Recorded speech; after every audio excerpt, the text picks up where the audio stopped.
Hit TV YouTube channels లో మీ వ్యాపార ప్రకటనలకు మరియు ప్రమోషనల్ ఇంటర్వ్యూస్ కోసం వెంటనే సంప్రదించండి. నమస్తే, వెల్కమ్ టు హిట్ టీవీ. దేశ స్థాయి నాయకుడు యొక్క జన్మదినోత్సవం, అదేవిధంగా ఆయన ఒక పోరాట యోధుడు, ఆయన ఒక ఉద్యమకారుడు, ఆరోగ్యశ్రీ ప్రదాత. ఎక్కడైతే పీడిత బాధిత వర్గాలకి అన్యాయం జరుగుతుందో అక్కడ ఆయన వెళ్ళి న్యాయం చేసే విధంగా ఆయన పోరాటాలు ఉంటాయి. మరి ఆయనే మందకృష్ణ మాదిగ. ఈరోజు ఆయన జన్మదినోత్సవం విజయవాడ ఎన్టీఆర్ జిల్లా ఇబ్రాహీంపట్నంలో మందకృష్ణ మాదిగ జన్మదినాన్ని పురస్కరించుకొని ఎంఆర్పిఎస్ నాయకులు ఇక్కడ ఆయన జన్మదిన వేడుకలు నిర్వహిస్తున్నారు. ఒకసారి వారితో మాట్లాడే ప్రయత్నం చేద్దాం. సార్, మొన్న కూటమి ప్రభుత్వం అధికారంలోకి రావడానికి మందకృష్ణ మాదిగ పాత్ర కూడా చాలా బలమైనదిగా ఉంది. ఎట్లా అనిపిస్తుంది? అదే మా ఎస్సీ వర్గీకరణ, ఎస్సీలో ఉన్నటువంటి 59 కులాలకి సామాజిక న్యాయం చేస్తానని గతంలో చేసినటువంటి ఎన్డీఏ కూటమికి చంద్రబాబు నాయుడు గారికి మేము మద్దతు ఇవ్వడం జరిగింది. వాళ్ళ గెలుపు కోసం మా శాయశక్తులా పనిచేసి వాళ్ళని గెలిపించడం జరిగింది. మేము మరి ఈ గెలుపుతో చాలా సంతోషిస్తున్నాం. ఎందుకంటే మేము ఆశించినటువంటి మా జాతి కలగన్నటువంటి ఎస్సీ వర్గీకరణ వీరు నెరవేరుస్తారనే ఆశాభావంతో మేము ఉన్నాం. గతంలో బీజేపీ ప్రభుత్వం అధికారంలోకి వచ్చిన వెంటనే 100 రోజుల్లో ఎస్సీ వర్గీకరణ చేస్తానని ఏదైతే హామీ ఇచ్చారో ఆ హామీ అనేది అమలు అవ్వలేదు. ఇప్పుడు మరొకసారి బీజేపీ అధికారంలోకి వచ్చింది. వర్గీకరణ జరుగుతుందా లేదా? కంపల్సరిగా వర్గీకరణ జరిగి తీరుతుంది. ఎందుకంటే నరేంద్ర మోడీ గారు ఒక్కసారి హామీ ఇచ్చాడంటే అది ఎంత కఠినమైన సరే చేసి తీరుతారు. దానిలో గతంలో చేసినటువంటి పనులే దీనికి నిదర్శనం. ఎప్పుడో 75 సంవత్సరాలుగా పెండింగ్లో ఉన్నటువంటి 370 యాక్ట్ని రద్దు చేసి మరి జమ్మూ కాశ్మీర్కి స్వయం ప్రతిపత్తిని కల్పించడం జరిగింది. జమ్మూ కాశ్మీర్కి సపరేట్ రాజ్యాంగం ఉంది 370 యాక్ట్ రద్దు చేయనంత వరకు. మరి అలాంటి దాన్ని 370 యాక్ట్ రద్దు చేసి మరి జమ్మూ కాశ్మీర్కి కూడా భారతదేశం అంబేద్కర్ కల్పించిన రాజ్యాంగాన్ని అమలయ్యేటట్టుగా ఆయన చేయటం జరిగింది. అంతేకాకుండా త్రిపుల్ తలాక్ బిల్లును కూడా రద్దు చేయటం జరిగింది. అంతేకాకుండా ఎప్పటి నుంచో పెండింగ్లో ఉన్న రామ మందిర సమస్యను కూడా పరిష్కరించడం జరిగింది. మరి అగ్రవర్ణంలో ఉన్న పేదలకి 10% రిజర్వేషన్లు ఇవ్వడం జరిగింది. ఇన్ని చేసినటువంటి మోడీ గారు మా వర్గీకరణ కూడా చేస్తారని మేము మంచి నమ్మకంతో ఉన్నాం. మొన్న వికలాంగులకి 6,000 రూపాయల పెన్షన్ అనేది ప్రభుత్వం, కూటమి ప్రభుత్వం వాళ్ళు వేశారు. దీనికి కూడా ప్రధాన కారణం మందకృష్ణ మాదిగ గారే. దీని మీద మీకు కామెంట్? అసలు వికలాంగుల యొక్క సమస్యలను వెలుగుతీ తీసుకొచ్చిందే మందకృష్ణ మాదిగ గారు. 2007లో మరి వికలాంగుల కోసం ఉద్యమం చేయటం వలన ఆ రోజున ఈ ఉమ్మడి ఆంధ్రప్రదేశ్లో పాలకులందరూ కూడా వికలాంగులను కూడా గుర్తించడం జరిగింది. వాళ్ళకు కూడా ఒక ప్రత్యేక బడ్జెట్ని కేటాయించి వాళ్ళ అభివృద్ధి కోసం పాటుపడటం జరిగింది. 200 ఉన్నాడు పెన్షను 1,500 దాకా వచ్చింది. తర్వాత 3,000 అయింది. మొన్న ఎన్నికల ముందు కూడాను మరి కృష్ణ మాదిగ గారు పాలకుల దృష్టికి తీసుకెళ్ళి ఈ రోజున 6,000 తీసుకురావడం జరిగింది. వికలాంగులు సంతోషంగా ఉండటం మాకు ఎంఆర్పిఎస్ నాయకత్వం చాలా సంతోషిస్తూ ఉన్నాం. సుప్రీంకోర్టులో ఉన్నటువంటి ఎస్సీ వర్గీకరణ అంశం మొత్తానికి ఫైనల్గా ఏమన్నా వచ్చే అవకాశం ఉందా? కంపల్సరిగా అది మాకు వర్గీకరణకు అనుకూలంగానే తీర్పు వస్తుంది. న్యాయం మా వైపు, మాదిగల వైపు ఉంది కాబట్టి వర్గీకరణకు అనుకూలంగానే వస్తుందని చెప్పేసి మేము ఆశిస్తూ ఉన్నాం. జడ్జిమెంట్ త్వరలోనే ఈ రోజు వరకు సుప్రీంకోర్టు సెలవులు ఉన్నాయి. రేపటి నుంచి సుప్రీంకోర్టు మరి వర్కింగ్లోకి వస్తుంది కాబట్టి త్వరలోనే వర్గీకరణకు అనుకూలమైన తీర్పు రాబోతుందని మేము ఆశాభావంతో ఉన్నాం. సార్, మీరు చెప్పండి, దివ్యాంగులకి కృష్ణ మాదిగ గారి పోరాటాలు, మొన్న పెన్షన్ 6,000 రూపాయలు ఎలా ఉంది? వికలాంగులు అనేది వాళ్ళ మనోభావాలు దెబ్బతినకుండా వాళ్ళ ఆర్థిక మాన్యం పెంచడం ఓన్లీ ఆలోచించింది ఏ రాజకీయ నాయకులు ఆలోచించాల. పెద్ద పెద్ద రాజకీయవేత్తలు ఉన్నారు, అట్లాంటి వాళ్ళు ఆలోచించకుండా ఓన్లీ అలా కష్టాలను తెలుసుకున్న ఒకే ఒక్క వ్యక్తి మందకృష్ణ మాదిగ గారే. మందకృష్ణ మాదిగ గారు వికలాంగుల గురించి ఎన్నో పోరాటాలు చేసి మాకు 1,500 రూపాయల కానుంచి చంద్రబాబే కానీ రాజశేఖర రెడ్డి కానీ ఎవరైనా ముఖ్యమంత్రులకి వాళ్ళకి కార్యాచరణ ఇచ్చి వాళ్ళతో ఫైట్ చేసి వికలాంగులకి 2,000 నుంచి ఇప్పుడు 3,000 నుంచి 6,000 అవడానికి మందకృష్ణ మాదిగ గారే కారణమని మా వికలాంగులందరూ అన్నగారికి కృతజ్ఞతలు తెలుపుకుంటూ వికలాంగులు ఎప్పుడు అన్నగారిచ్చిన పిలుపుకి మేము తోడుంటామని సభాముఖంగా తెలియజేస్తున్నాం. వైఎస్ఆర్సీపీ ప్రభుత్వాన్ని గద్దె దించేదాకా మందకృష్ణ మాదిగ పోరాటం చేశారు, గద్దె దించారు. ఎందుకంటే గతంలో ఆయన పార్లమెంట్ సభ్యుడిగా ఉన్నప్పుడు కూడా ఒక లేఖ అయితే రాశారు ఎస్సీ వర్గీకి మేము అనుకూలమే అని చెప్పి. ఇప్పుడు ఆయన మాట తప్పారు, వైఎస్ఆర్సీపీ అధికారం కోల్పోయింది. ఇప్పుడు కూటమి ప్రభుత్వం అధికారంలోకి వచ్చింది. ఈ కూటమి ప్రభుత్వంలో అయినా సరే మాదిగలకి న్యాయం జరుగుతుందా? అంటే మాదిగలకి న్యాయం చేస్తానని చెప్పేవాళ్ళని మనం నమ్మొచ్చు. అసలు మాదిగలని గురించి మాట్లాడిన వాళ్ళని మనం ఎక్కడ నమ్ముతాం? అదేవిధంగా మాదిగల గురించి ఎస్సీ వర్గీకరణ గతంలో చేశారు చంద్రబాబు గారు. అలానే ప్రతి వేదికపై ఏ సభలోనైనా ఎస్సీ వర్గీకరణ నేను చేస్తానని చెప్పాడు కాబట్టి మేము నమ్మి ఎస్సీ వర్గీకరణ అయితే పిల్లల భవిష్యత్తు బాగుంటుందని 100 తరాల భవిష్యత్తు గురించి ఆలోచించి మాకు పార్టీలు కాదు, అదే జగన్ గారు మద్దతు ఇచ్చినా కానీ జగన్ గారి జెండా మోసి జగన్ గారికి ఓటేసేవాళ్ళం.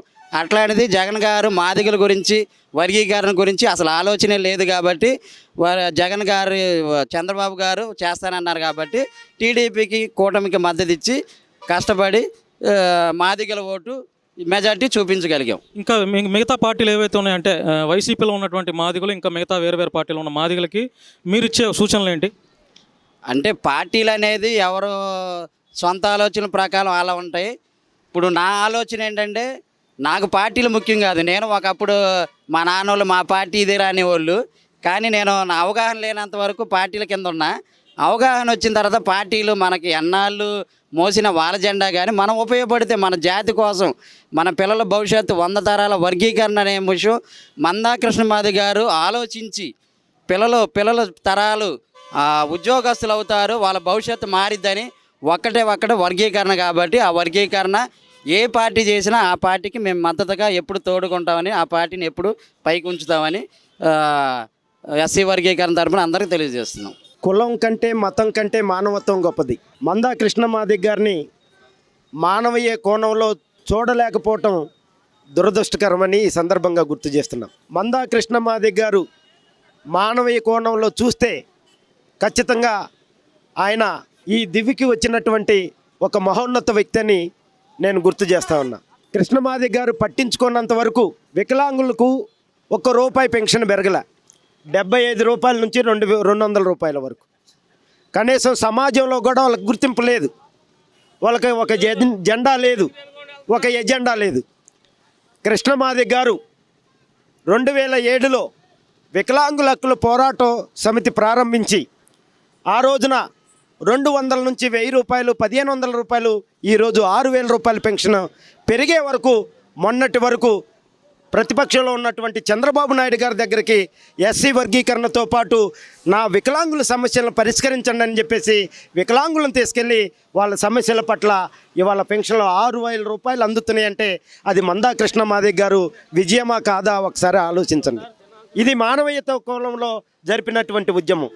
అంతేకాదు 2004 ముందు గుండె జబ్బు వస్తే లక్షలాది రూపాయలు లేకపోతే ఆ లక్షలాది రూపాయలు ప్రభుత్వం కల్పించమని ఒక ప్రధానమైనటువంటి డిమాండ్ పెట్టి ఆరోగ్యశ్రీ కార్డు తీసుకొచ్చింది మందా కృష్ణమాదిగ గారు. ఇది ఒక పెద్ద మానవీయతా ఉద్యమం. అంతేకాదు ఇవాళ అంబేద్కర్ గారు మావాడు అనుకున్నటువంటి మాల సోదరులు ఇవాళ నేను అంటున్నాను, అంబేద్కర్ గారి యొక్క ఆలోచన విధానం మీ దగ్గర ఉందని నేను సూటిగా ప్రశ్నిస్తున్నా. అంబేద్కర్ గారు ఇచ్చినటువంటి రిజర్వేషన్ ఫలాల్లో ఒకే సామాజిక వర్గం అనుభవిస్తూ ఉంటే ఇది ఐక్యత వస్తుందా, ఇది సమానం అంటారా అని చెప్పేసి ఇది అంబేద్కరిజం అని నేను గుర్తు చేస్తున్నాం. అంతే 59 కులాలకు సమాన వాటా దక్కాలనే ప్రయత్నం చేసినటువంటి మొట్టమొదటి మహానుభావుడు మందా కృష్ణమాదిగ గారు. అది అంబేద్కరిజం అని ఈ సందర్భంగా గుర్తు చేస్తున్నాం. అంతేకాదు అయా మాల మహానాడు సోదరులారా, మీరు ఏ రోజైనా పోరాటం చేశారా అంటే కృష్ణమాదిగ గారి పోరాటం వల్ల ఇవాళ ఎస్సీ ఎస్టీలకి ప్రమోషన్లో రిజర్వేషన్ సాధించి పెట్టినటువంటి ఒక గొప్ప మహాత్ముడు మందా కృష్ణమాదిగ గారు.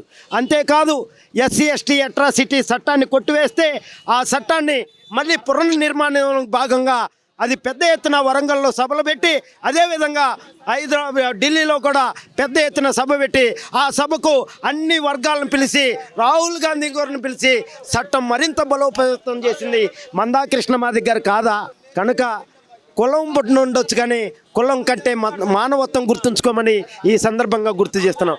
అంతేకాదు 5000 రూపాయల 6000 రూపాయలు మరి వృద్ధులకి వితంతువులకి 4,000 రూపాయల పెన్షన్ అందుతుందంటే మందా కృష్ణమాదిగ గారే కదా. ఈ భారతదేశంలో అనేక రాజకీయ పార్టీలు ఉన్నాయి. ఏ రాజకీయ పార్టీ అయినా వికలాంగుల గురించి మాట్లాడిందా, వితంతువుల గురించి మాట్లాడిందా, వృద్ధుల కోసం మాట్లాడిందా, లేకపోతే సమాజంలో వివక్షత గురవుతున్నటువంటి ఎవరి పక్షానైనా ఎవరు మాట్లాడారా అంటే అది నల్లకండ వేసుకున్నటువంటి మందా కృష్ణమాదిగ గారు తప్ప, నిజంగా పోరాటం చేసింది మాదిగల తప్ప ఈ సమాజంలో ఎవరూ లేదని, అలాంటి నాయకుడు మాదిగ కులంలో పుట్టినందుకు గర్వపడుతున్నాం. అలాంటి నాయకుడి పక్షాన మేము భుజాన మా జెండా మోస్తున్నందుకు గర్వపడుతున్నాం.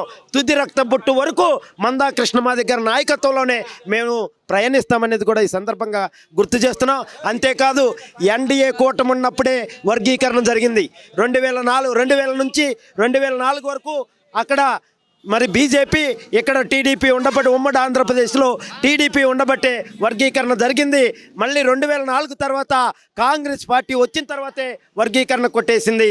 ఆ తర్వాత పరంపర పోరాట ఫలితంగా ఇవాళ ఇదే మరి సుప్రీంకోర్టు రేపో మాపో మన వైపు తీర్పు వచ్చే విధంగా ఉందనేది కూడా ఈ సందర్భంగా గుర్తు చేస్తున్నాం. అందువల్ల ఏ అనుమానం వద్దు. ఎంఆర్పిఎస్కి ఒకళ్ళ మీద వ్యక్తిగత ద్వేషం ఉండదు, ఒకవేళ ప్రేమ ఉండదు. మాకు వర్గీకరణ చేస్తానంటే మేము హక్కును చేర్చుకుంటాం, వాళ్ళ కోసం కష్టపడతాం, వాళ్ళ కోసం ప్రాణాలైనా అర్పిస్తాం. కానీ మా హక్కులు కాలు రాస్తే మరి ఏ విధంగా ఉంటుందో గత ఎన్నికల్లో కూడా మీరు చూసే ఉంటారు. మేము చెబుతున్నాం, ఒకళ్ళ మీద ప్రేమ లేదు, మాకు వ్యక్తిగత ద్వేషాలు ఉండవు, మా ఎజెండానే ముఖ్యం. ఆ ఎజెండా కోసం మా పోరాటం ఉంటుంది. ఇది కూడా ఈ సందర్భంగా గుర్తు చేస్తూ సెలవు తీసుకుంటున్నాం. హిట్ టీవీ యాప్ ని డౌన్లోడ్ చేసుకోండి. ఇందులో short news, live news, entertainment movies అన్ని అవైలబుల్ గా ఉన్నాయి. Please download Hit TV app. Hit TV app. Hit TV యాప్ని ఫ్రీగా డౌన్లోడ్ చేసుకోండి.